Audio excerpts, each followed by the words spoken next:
빌립보서 2장 5절부터 11절까지 말씀 우리 같이 한 목소리로 읽도록 하겠습니다. 찾으셨습니까? 빌립보서 2장 5절부터 11절까지 시작. 너희 안에 이 마음을 품으라. 곧 그리스도 예수의 마음이니 그는 근본 하나님의 본체시나 하나님과 동등됨을 취할 것으로 여기지 아니하시고 오히려 자기를 비워 종의 형체를 가지사 사람들과 같이 되셨고 사람의 모양으로 나타나사 자기를 낮추시고 죽기까지 복종하셨으니 곧 십자가에 죽으심이라. 이러므로 하나님이 그를 지극히 높여 모든 이름 위에 뛰어난 이름을 주사 하늘에 있는 자들과 땅에 있는 자들과 땅 아래에 있는 자들로 모든 무릎을 예수의 이름에 꿇게 하시고 모든 입으로 예수 그리스도를 주라 신하여 하나님 아버지께 영광을 돌리게 하셨느니라. 아멘. 하나님 아버지, 오늘도 저들에게 귀한 날 허락해 주시고 또 주님 앞에 모여서 함께 예배드리게 해주심을 인하여 감사합니다. 비가 오는 날씨지만 우리 성도님들에게 참 주님을 사랑하고 또 예배를 귀히 여기는 마음 갖게 하셔서 또 이 자리에 올 수 있도록 해주신 것 참 감사합니다. 오늘 우리가 드리는 예배를 하나님 기쁘게 받아주시고 또 우리에게도 큰 은혜가 있는 귀한 시간 되게 도와주시옵소서. 예수님의 이름으로 기도합니다. 아멘. 자리에 앉겠습니다. 오늘 우리가 읽은 이 본문 말씀은 그리스도 예수의 마음을 품으라 하는 말씀입니다. 본문이 말하는 그리스도 예수의 마음은 어떤 마음이에요? 낮아지는 마음, 복종하는 마음이죠. 어느 정도 낮아지고 복종하는 것은 뭐 그렇게 어렵지 않겠지만 철저하게 낮아지고 철저하게 복종하는 것은 그렇게 쉽지가 않습니다. 그런데 오늘 이 본문은 이제 철저하게 낮아지고 철저하게 복종하는 그런 우리 주님의 마음을 품으라 하는 것이 이 본문의 내용이지요. 우리가 입으로는 주님의 마음을 본받기 원합니다. 예수님 닮기 원합니다. 라고 찬송하지만 실제로 그런 삶을 사는 것은 쉽지가 않습니다. 그래도 성경이 그렇게 살라고 하니 우리는 그렇게 살아야 하는 것이죠. 오늘 이 본문이 말하는 예수님의 마음이 어떤 마음인지 하나씩 살펴보기를 원합니다. 첫 번째로 말하는 우리 주님의 마음은 낮아지는 마음이죠. 5절부터 8절까지의 말씀 제가 다시 한번 읽어보겠습니다.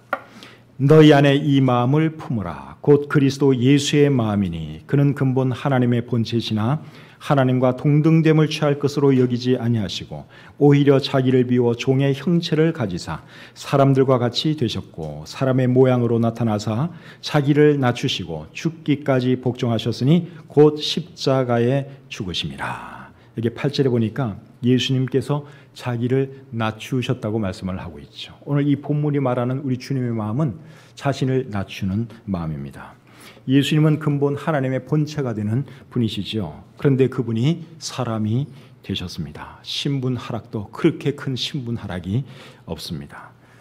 저는 미국에 있을 때 담임 목사로 섬기셨던 분이 자기가 섬겼던 그 교회에서 부목사 하시는 분을 본 적이 있습니다. 제가 신학을 공부하기 위해서 미국에 처음 갔을 때 그때 제가 나갔던 교회가 하일랜드 파크 베프티스트 처치라고 하는 큰 침례교회입니다. 그 교회는 유치원부터 대학교, 대학원까지 운영하는 큰 교회였습니다. 근데 그 교회 담임 목사님이 누구였는가 하면 닥터 제닝스라고 하는 분이셨습니다. 설교를 참 탁월하게 잘하는 그런 분이셨어요. 연세는 한 50대 후반 아니면 60대 초였다고 생각이 됩니다. 이 미국 사람들도 우리 동양 사람 나이를 추측 잘 못하는데 미국 사람들도 제가 나이를 잘 어림 못 잡겠더라고요. 근데 대충 보니까 한 50대 후반 아니면 60대 초 정도 되신 분이세요. 이름은 닥터 제닝스. 근데 그 교회 부목사님이 누구였는가 하면 닥터 폴커너라고 하는 분인데 그분은 연세가 70대 할아버지세요. 그러니까 50대 담임 목사님 밑에 70대 부목사님이 계시는 것이죠. 70대 목사님이 50대 부목사님으로 70대 나이 많은 목사님이 50대 담임 목사님 밑에서 부목사한다고 하는 것은 이게 사실 쉬운 게 아니에요. 근데 더 놀라운 일은 그 70대 할아버지 목사님이 그 교회의 전임 담임 목사였다는 사실입니다. 원래 그 교회는 닥터 라버슨이라고 하는 유명한 목사님이 목회를 하시던 교회예요. 그 라버슨 목사님이 목회를 하실 때 그 교회가 미국에서 첫째 아니면 둘째로 큰 교회였습니다. 그런데 이제 라버슨 목사님이 연세가 많아지셔서 은퇴를 하셨어요. 그리고 누구에게 담임 목사직을 물려줬는가 하면 자기의 부목사였던 닥터 폴커너에게 물려준 것입니다. 그래서 이 닥터 폴커너가 한평생 부목사로 계시다가 담임 목사가 된 거예요. 그런데 한 5년 정도 해보니까 자기에게는 담임 목사 은사가 없는 것을 느끼신 것 같아요. 그래서 50대 젊은 목사님을 오게 해서 담임 목사로 세워주고 자기는 어떻게 했느냐? 그냥 은퇴 안 하고 그 목사님 밑에서 또 부목사 하는 거예요. 참 훌륭한 분이죠. 담임 목사에서 여러분 부목사로 그렇게 가는 거, 그것도 여러분 결코 쉬운 일이 아닙니다. 왕으로 있던 사람이 신하가 되는 거, 그거는 더 어려운 일이고. 그런데 여러분, 이보다 훨씬 더 어려운 일이 뭔가 하면 하나님이 사람이 되는 것이죠. 근데 우리 예수님이 그렇게 하신 것입니다. 근본 본체가 하나님이신 분이 사람이 되신 것이죠. 그것도 아주 비천한 사람의 몸을 입고 이 땅에 오셨습니다. 여러분들 잘 아시는 것처럼 예수님은 마구간에서 태어나셨죠. 그리고 멸시받고 천대받는 나사렛 사람으로 성장하셨습니다. 그리고 비천한 사람들의 친구로 한평생 사셨고 돌아가실 때는 참 추악한 죄인의 모습으로 십자가에 달려 돌아가셨죠. 여러분, 이 세상에 예수님보다 더 큰 신분 하락을 경험한 사람이 있을까요? 그런 사람은 없습니다. 왕으로 있던 사람이 신하가 된다? 이건 어쨌든 사람에서 사람이에요. 근데 우리 예수님은 하나님이셨는데 사람이 되셨다 이 말이죠. 엄청난 신분 하락입니다. 그래서 우리도 어떤 마음을 가지고 살아야 되느냐? 낮아지는 마음을 가지고 살아야 한다 하는 것이 오늘 이 본문이 우리에게 말씀하고 있는 내용입니다. 근데 그게 쉽지가 않아요. 낮은 마음 가지고 사는 것, 겸손한 마음 가지고 사는 게 그게 쉽지가 않습니다. 왜냐하면 사람들 마음속에는 다 높아지려는 마음이 있기 때문에 그렇죠. 마가복음 10장에 보시면 야고보와 요한이 어느 날 예수님에게 찾아와서 이렇게 말합니다. 주님이 영광을 얻으실 때 우리 두 형제에게 높은 자리 하나씩 주십시오. 그렇게 청탁을 했어요. 그런데 그 사실을 나중에 다른 제자들이 듣고서 어떻게 한 줄 아십니까? 야고보와 요한에 대해서 화를 냈다고 우리 성경이 기록하고 있습니다. 왜 화를 냈을까요? 자기네들이 높은 자리에 앉으려고 그랬는데 저 야고보하고 요한이 먼저 선수를 친 거죠. 그러니까 화가 난 거예요. 그래서 우리 사람들 마음속에는 다 이렇게 높아지려는 마음이 있다 하는 것이죠. 그래서 그때 예수님께서 제자들에게 하신 말씀이 뭔가 하면 마가복음 10장 44절 45절 말씀이에요. 자, 우리 그 말씀 같이 한번 보겠습니다. 마가복음 10장 44절 45절. 자, 같이 한번 읽겠습니다. 시작. 너희 중에 누구든지 으뜸이 되고자 하는 자는 모든 사람의 종이 되어야 하리라. 인자가 온 것은 섬김을 받으려 함이 아니라 도리어 섬기려 하고 자기 목숨을 많은 사람의 대속물로 주려 함이니라. 여러분, 예수님이 섬기기 위해서 오셨다고 말씀을 하고 있죠. 섬기기 위해서 예수님은 더 이상 낮아질 수 없을 만큼 낮아지셨습니다. 그렇다면 우리도 여러분 그런 삶을 살아야 하는 것이죠. 우리가 예수님을 정말 우리의 주님으로 생각한다면 우리 주님을 닮아야 하는 것입니다. 주님도 섬기기 위해서 오셨는데 우리도 섬기는 삶을 살아야 하는 거죠. 예수님도 철저하게 낮아지셨다면 우리도 또 철저하게 낮아져야 하는 것입니다. 그래서 그렇게 하려면 어떻게 해야 되는가 하면 자기를 비워야 됩니다. 자기를 비우지 않고서는 그렇게 할 수가 없습니다. 자, 6절 7절 말씀 다시 한번 읽어보겠습니다. 빌립보서 2장 6절 7절입니다. 시작. 그는 근본 하나님의 본체시나 하나님과 동등됨을 취할 것으로 여기지 아니하시고 오히려 자기를 비워 종의 형체를 가지사 사람들과 같이 되셨고, 여기 보니까 예수님이 자기를 어떻게 했다고요? 비웠다 그랬어요. 자기를 비웠다고 말씀하고 있습니다. 자기를 비웠다 하는 이 말은 자기의 모든 것을 내려놓았다 그 말이죠. 자기의 영광도 내려놓고 자기의 권세도 내려놓고 자기의 모든 것을 다 내려놓았다 그 말입니다. 그래서 우리도 낮아지고 겸손하려면 우리 자신을 비울 필요가 있습니다. 그런데 그게 쉽지가 않아요. 별것도 아닌 기득권 내려놓는 거 얼마나 어렵습니까? 사람들이 기득권 안 내려놓잖아요. 못 내려놓잖아요. 별것도 아닌 자존심, 그거 내려놓기도 굉장히 어렵고요. 그래서 자신을 비우는 것이 그만큼 어렵다 그 말입니다.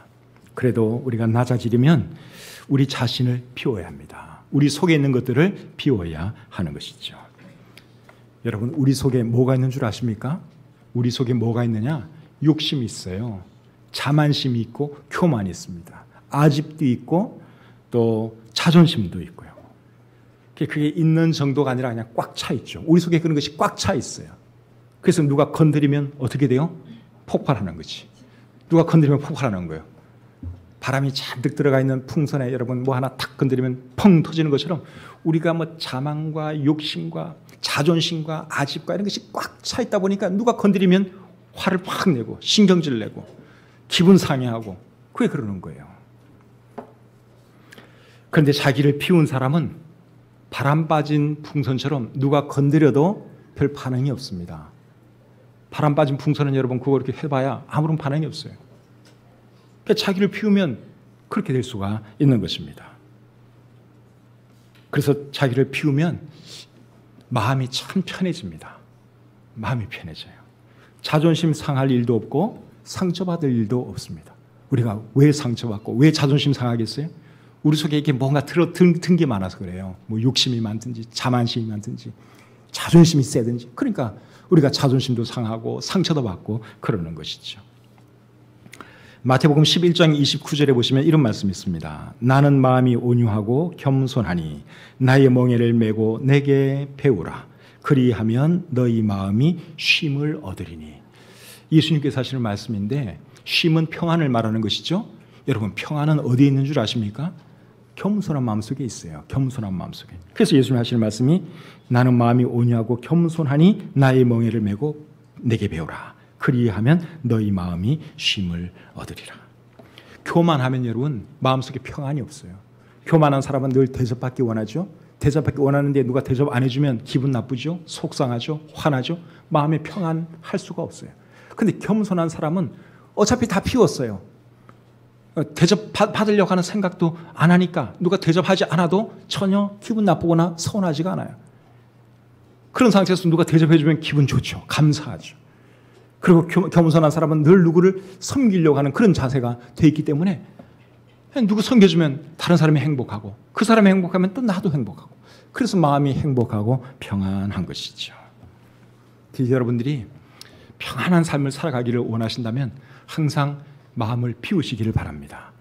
뭐가 바라는 게 많고 내 속에 뭔가 들은 게 많으면요 평안 갖기가 쉽지가 않아요. 자식들에 대해서도 여러분 그런 것 같지 않습니까? 자식들에 대해서 기대하는 거 많잖아요. 그러면 자식들에 대해서 실망 엄청 하게 됩니다. 근데 기대도 안 하고 마음을 싹 비우면 뭐 내 자식이 어떻게 하든 나를 설령 선하게 해도 선하지가 않아요. 마음을 비웠으니까. 근데 바라는 게 많아요. 자식한테. 그럼 서운해요, 여러분. 그래서 마음을 비우고 사는 것이 평안을 유지하는 길이다 하는 것을 여러분들이 아시기를 바랍니다. 또 마음이 겸손하면 하나님도 더 잘 느낄 수가 있어요.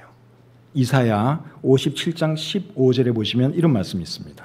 이사야 57장 15절 중간에 내가 높고 거룩한 곳에 있으며 또한 통회하고 마음이 겸손한 자와 함께 있나니 이는 겸손한 자의 영을 소생시키며 통회하는 자의 마음을 소생시키려 함이라.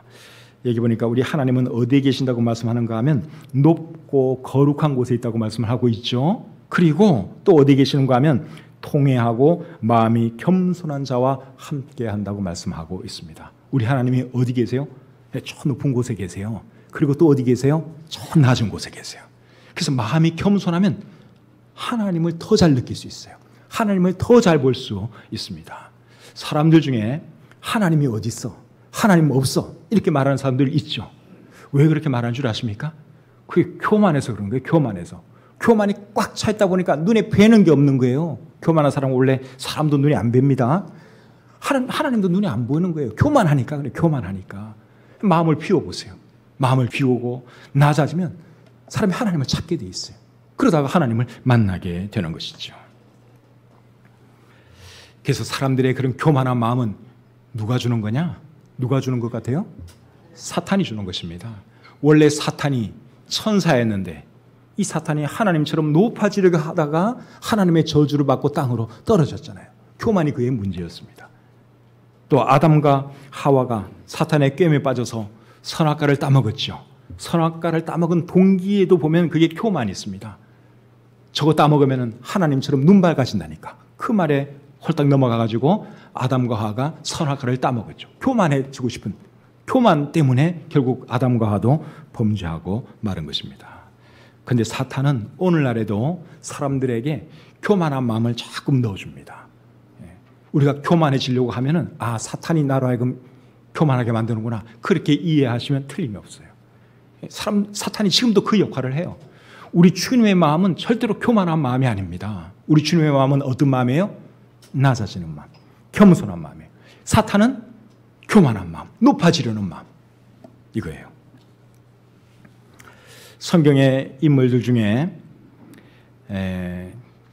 이 참 낮아지는 면에 있어서 참 본이 되는 사람이 저는 사도 바울이라고 생각이 되는데, 사도 바울이 고린도후서 4장 5절에서 이런 말을 했습니다. 한번 찾아보겠습니다. 고린도후서 4장 5절입니다. 시작. 우리는 우리를 전파하는 것이 아니라 오직 그리스도 예수의 주 되신 것과 또 예수를 위하여 우리가 너희의 종된 것을 전파함이라. 여기 보니까 사도 바울이 우리 주 예수의 주 되신 것과 그리고 우리가 너희의 종된 것을 전파한다고 여기 말씀하고 있죠. 사도 바울은 사람들 앞에서 지금 뭐라고 고백하는가 하면 우리는 당신들의 종입니다. 우리는 당신들을 섬기는 사람입니다. 우리는 당신들을 섬기기 원합니다. 여러분, 이런 고백하는 게 쉽지가 않아요. 그런데 사도 바울이 지금 그 고백하고 있는 거예요. 우리가 너희의 종된 것을 전파함이라. 정말 겸손한 사람이죠. 낮아진 사람이에요. 근데 사도 바울이 이렇게 겸손하고 이렇게 낮아진 사람이 될 수 있었던 것도 그가 자신을 비웠기 때문에 가능했습니다. 빌립보서 3장 7절과 8절에서 사도 바울이 이런 말을 합니다.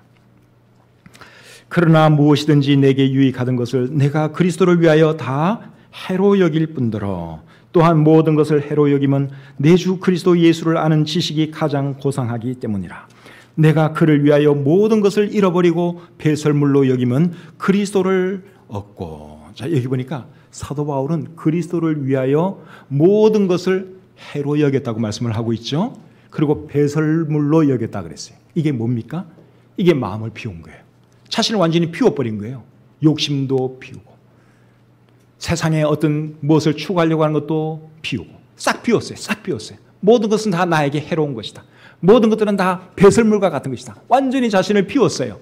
그러니까 사도 바울이 겸손한 사람이 될 수가 있었던 것이고 다른 사람들을 섬기면서 살아갈 수가 있었던 것입니다. 사랑하는 성도님 여러분, 우리도 바울처럼 그리고 예수님처럼 정말 낮아진 마음으로 살아갈 수 있기를 바랍니다. 그것이 오늘 이 본문이 우리에게 가르쳐주는 첫 번째 교훈입니다. 두 번째로 우리 예수님의 마음은 복종하는 마음이었습니다. 자, 5절부터 8절까지 우리 다시 한번 같이 읽어보겠습니다. 빌립보서 2장 5절부터 8절까지 시작. 너희 안에 이 마음을 품으라. 곧 그리스도 예수의 마음이니 그는 근본 하나님의 본체시나 하나님과 동등됨을 취할 것으로 여기지 아니하시고 오히려 자기를 비워 종의 형체를 가지사 사람들과 같이 되셨고 사람의 모양으로 나타나사 자기를 낮추시고 죽기까지 복종하셨으니 곧 십자가에 죽으심이라. 예수님께서 죽기까지 복종하셨다고 말씀하고 있습니다. 십자가에 달려 죽는 고통은 예수님도 감당하기 어려운 고통이었습니다. 그래서 예수님이 겟세마네 동산에서 이렇게 기도를 했죠. 내 아버지여, 만일 할 만하시거든 이 잔을 내게서 지나가게 하옵소서. 예수님도 여러분 십자가의 고통 당하고 싶지 않았어요. 죽지 않을 수만 있다면 죽지 않기를 예수님도 원하셨습니다. 마태복음 26장에 보시면 이제 그 상황에 대해서 이렇게 기록을 하고 있습니다.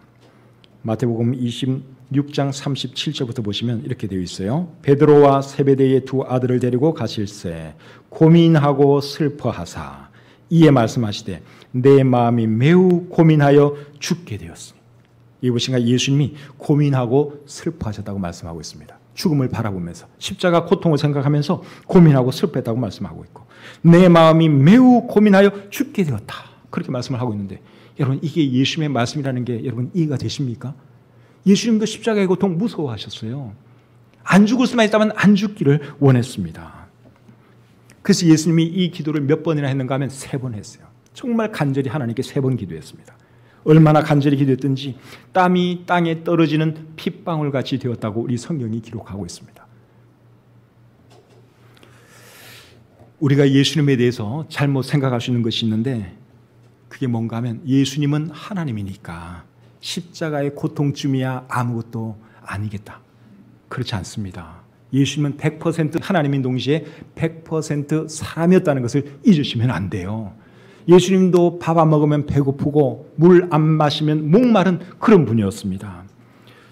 그래서 이제 이런 기도를 드린 것이죠. 그러나 우리 예수님은 하나님의 뜻에 복종해서 십자가의 고통을 기꺼이 당하셨습니다. 그래서 겟세마네 기도 내용 중에 끝부분은 이거예요. 그러나 나의 원대로 마시옵고 아버지의 원대로 하옵소서.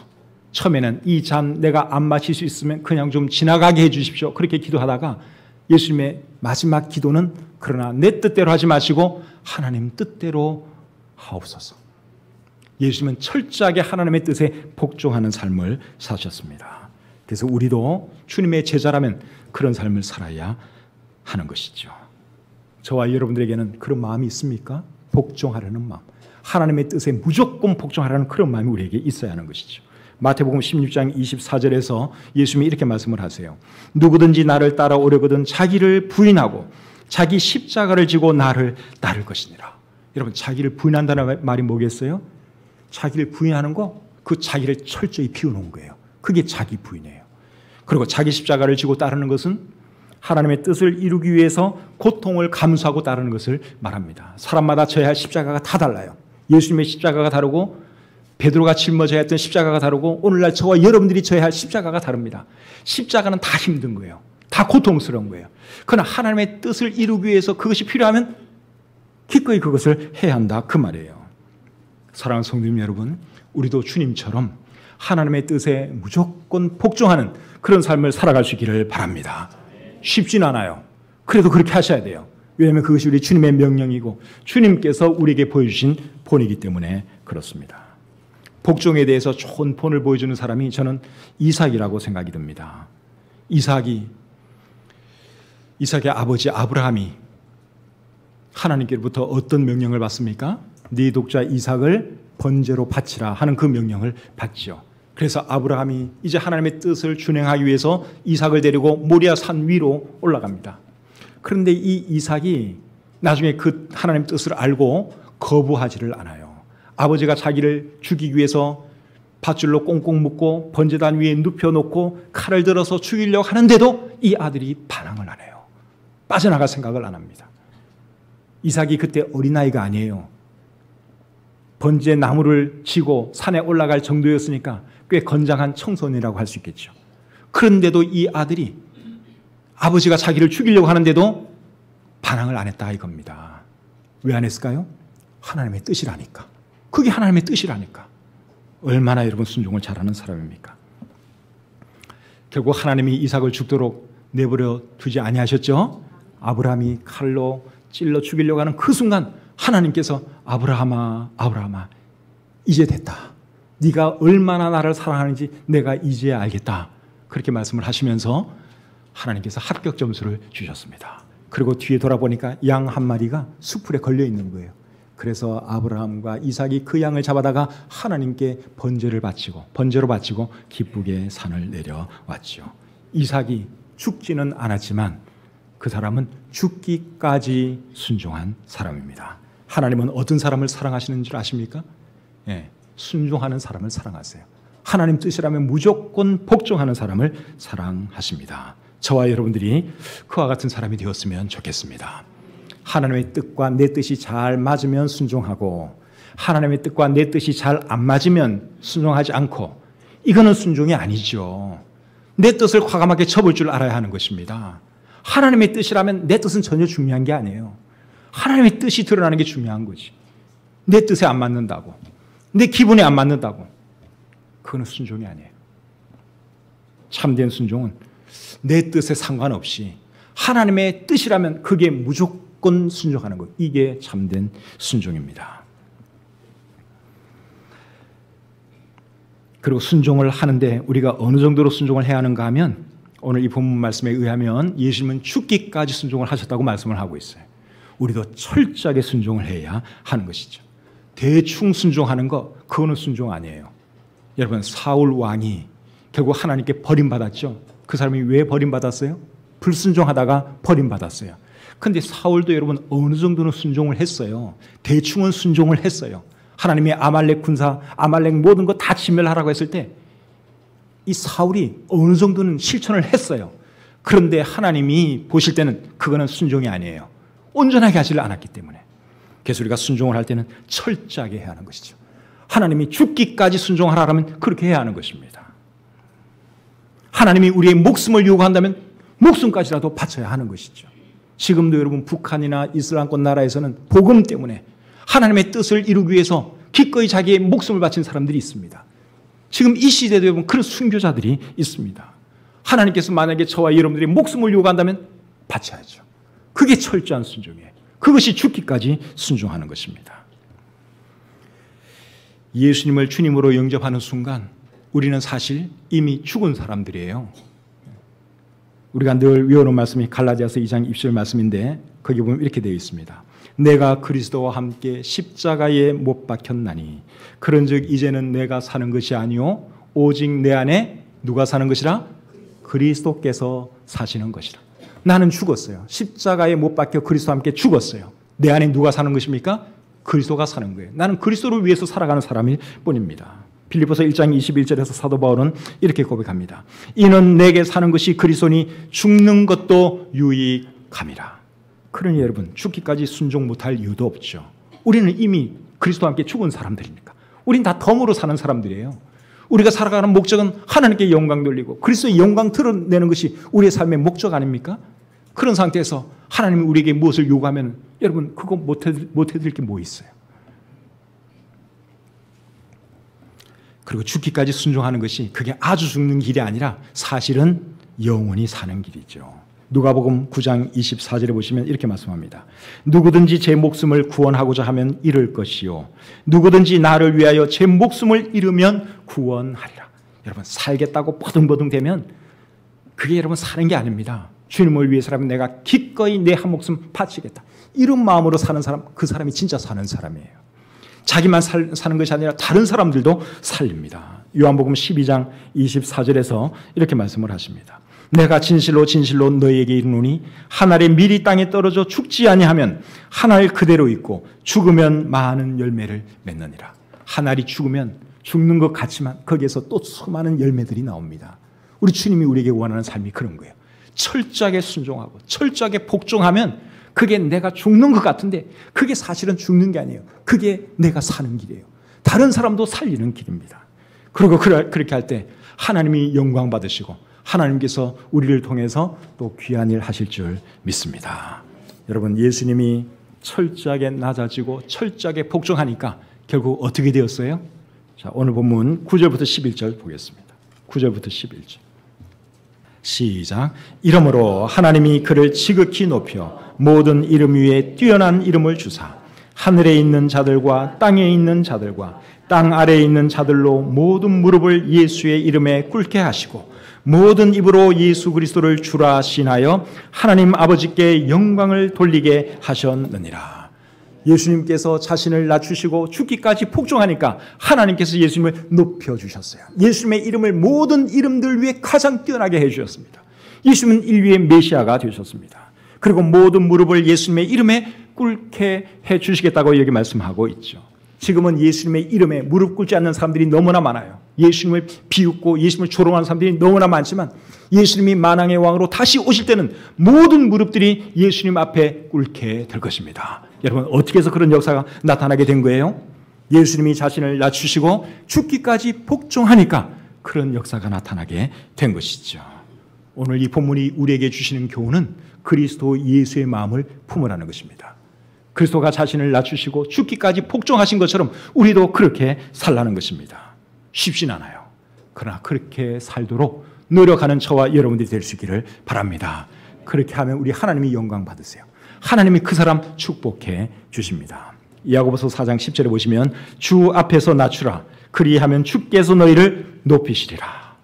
또 베드로전서 5장 5절에는 하나님은 교만한 자를 대적하시되 겸손한 자들에게는 은혜를 주신다고 말씀하고 있습니다. 자신을 낮추고 하나님의 뜻이라면 무조건 순종하고 복종함으로 우리가 하나님께 귀히 여김을 받는 그런 삶을 살았으면 좋겠습니다. 혹시 여러분 중에 아직 예수님 알지 못하는 분 계시면 여러분도 예수님 믿으시기를 바랍니다. 예수님은 근본 하나님의 본체가 되시는 분이세요. 근본 하나님의 본체가 된다 하는 이 말은 예수님이 하나님이다 그 말이에요. 하나님인 분이 왜 십자가에 달려 돌아가셨을까요? 저와 여러분들의 죄를 용서해 주시기 위해서 그렇게 하신 것입니다. 그래서 사람이 죄 용서함 받고 하나님의 자녀가 될 수 있는 길은 예수님 믿는 길밖에 없습니다. 아직 여러분들이 예수님 믿지 않고 계시다면 꼭 예수님 믿으시고 구원받고 천국의 소망을 가지고 살아가시기를 주님의 이름으로 축복합니다. 기도하겠습니다. 하나님 아버지, 오늘 말씀을 통해서 우리가 어떤 사람이 되어야 하는지 다시 한번 배웠습니다. 주님이 자신을 낮추시고 하나님의 뜻에 철저하게 복종했던 것처럼 우리도 그런 삶 살아갈 수 있도록 도와주시옵소서. 우리 속에 우리 자신들이 너무 꽉 차 있습니다. 욕심도 많고 자만심도 많고 자존심도 세고, 그래서 누가 건드리기만 하면 금방 폭발하는 그런 삶을 우리가 살아가고 있습니다. 하나님, 우리의 마음을 비우시도록 도와주시고 철저하게 낮아져서 정말 하나님만 우리를 통해서 드러나게 하시고 예수 그리스도만 드러나게 해 주시옵소서. 예수님의 이름으로 기도합니다. 아멘.